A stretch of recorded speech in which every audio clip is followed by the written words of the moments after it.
السلام علیکم۔ بہت دنوں سے ہم پلان کر رہے تھے شارجہ ایکویریم جانے کا، اور آخر کار ہم نے ارادہ کر ہی لیا۔ میری ایک دوست نے مجھ سے کہا کہ اس کے گھر کے پاس ہی ہے، تو میں نے کہا چلو مل کے چلتے ہیں۔ تو یوں ہم پہنچ گئے شارجہ ایکویریم۔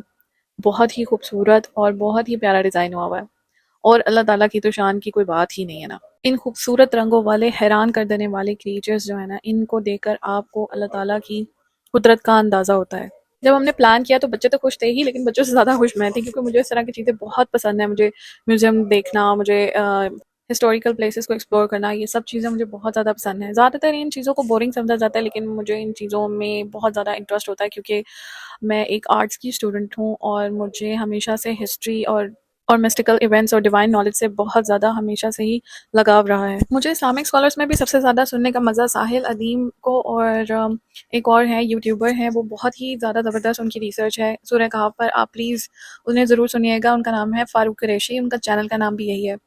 اور ساحل ادیم کو تھوڑا لوگ کرٹیسائز بھی کرتے ہیں، تھوڑا سا ان کا سخت بیہیویئر ہے، لیکن ان کی باتیں بہت زبردست ہیں، اور بہت نیو سوچ کے ساتھ وہ قرآن پاک اور نبی پاک صلی اللہ علیہ وسلم کی حدیث کو ایکسپلین کرتے ہیں، which is very good for according to me actually۔ اور جو فاروق قریشی ہیں، ان کا تو لہجہ ہی بہت ہی خوبصورت ہے، اور جس طریقے سے وہ قرآن اور حدیث اور اللہ تعالیٰ کی تمام باتوں کو دنیا میں سائنس کے ساتھ پروف کرتے ہیں، that's very amazing۔ اور یہ دونوں جو مطلب صاحبان ہیں، یہ دونوں صرف ان لوگوں کے لیے میں سجیسٹ کروں گی جو لوگ دین کو شلوار اونچی ٹانگنے اور شرعی پردہ کرنے اور داڑھی رکھنے سے زیادہ بھی ایکسپلور کرنا چاہتے ہیں، اور جو لوگ ان چیزوں میں انٹرسٹڈ نہیں ہے وہ انہیں بالکل مت سنیں، کیونکہ میرے خیال میں وہ شاید ان کو نہیں سمجھ پائیں گے۔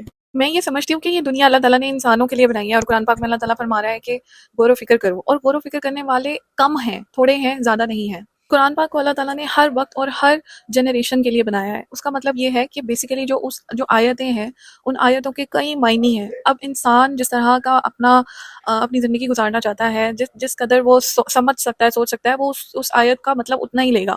اس کو ڈیپلی ایکسپلور کریں گے صرف وہ لوگ جو بہت زیادہ مطلب ماسٹر مائنڈز ہیں، جو اسکالرز ہیں بیسیکلی۔ ظاہر ہے ہم آپ عام لوگ جو ہیں، ہم قرآن پاک کو سیدھا سیدھا پڑھتے ہیں، اور میرے حال میں تو بہت کم ایسی تعداد ہوگی لوگوں کی جو ترجمے سے پڑھتے ہیں۔ تو آئی وڈ سجیسٹ کہ پلیز آپ لوگ ترجمہ ضرور پڑھیں، اور بالکل بھی یہ مت سوچیں کہ ترجمہ پڑھنے کے لیے آپ کو کسی مولوی کی ضرورت ہے، دیٹس ناٹ رائٹ، بیکاز کیونکہ دیکھیں اللہ تعالیٰ نے فرمایا قرآن پاک میں کہ میں نے اسے آسان زبان میں پیدا کیا تاکہ سب اسے سمجھ سکیں۔ تو اس کا مطلب ہے کہ آپ کے پاس اگر دماغ ہے، آپ پڑھ سکتے ہیں، اردو پڑھ سکتے ہیں، سمجھ سکتے ہیں، تو آپ پلیز اس کا ترجمہ ضرور پڑھیں، کیونکہ کوئی بھی ایسی بات نہیں ہے جو بہت مشکل ہوگی۔ مجھے یقین ہے کہ جو سیدھا سیدھا ترجمہ ہے وہ تو پڑھا جا ہی سکتا ہے، اور آپ دیکھیں گے کہ بہت سارے معاملات جو کہ لوگوں نے بہت مشکل سے ایکسپلین کیے ہیں، لیکن قرآن پاک انہیں بہت آسانی اور بڑے پیار سے سمجھا رہا ہے۔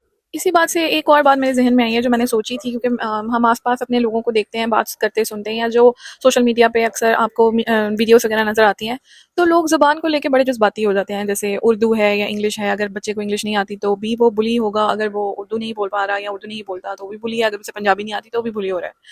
بات یہ ہے کہ دیکھیں میرے اندازے سے دنیا میں صرف ایک ہی زبان بینگ کا مسلم ہمارے لیے جذباتی حد تک یعنی اس کے ساتھ لگاؤ ہونا چاہیے، اور وہ عربی ہے، کیونکہ یہ نبی پاک صلی اللہ علیہ وسلم کی زبان ہے، اللہ تعالیٰ نے قرآن پاک اس میں بھیجا ہے۔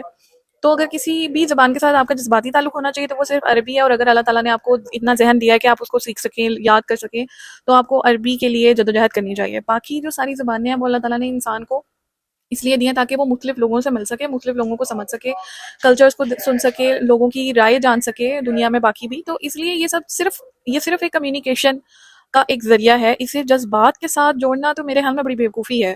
تو اس لیے بہنوں اور بھائیوں، پروگریسو سوچ والے بنو، نہ کہ وہ جو کہ جن سے قائد اعظم اور علامہ اقبال بھی لڑتے رہے کہ پلیز انگریزی سیکھ لو تاکہ آگے آنے والے وقتوں میں تم لوگ کچھ اچھا کر سکو، لیکن نہیں، خصوصاً بالخصوص پاکستانی مسلمانوں نے کہا نہ جی نہ، ہم نے تو پینڈو ہی رہنا ہے ساری زندگی، ہم نے بالکل کوئی نئی زبان نہیں سیکھنی، ہم نے اس چیز کو بیچ میں شامل نہیں ہونے دینا۔